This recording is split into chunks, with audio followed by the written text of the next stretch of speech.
સ્વતંત્રતા દિન માટે એક સ્પીચ બોલવા ઈચ્છું છું.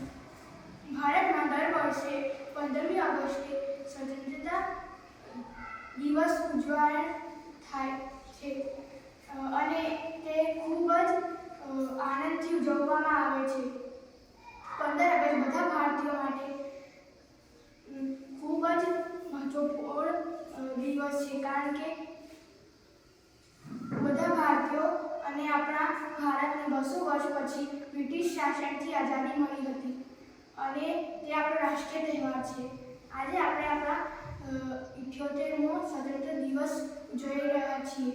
આપણા તિરંગામાં કેસરી રંગ તાકાત બતાવે, સફેદ રંગ શાંતિ બતાવે અને લીલો રંગ પ્રગતિ બતાવે છે અને અશોક ચક્ર સતત આગળ વધવાનું કહે છે અને મારા દેશ પર ગર્વ છે. જય હિન્દ.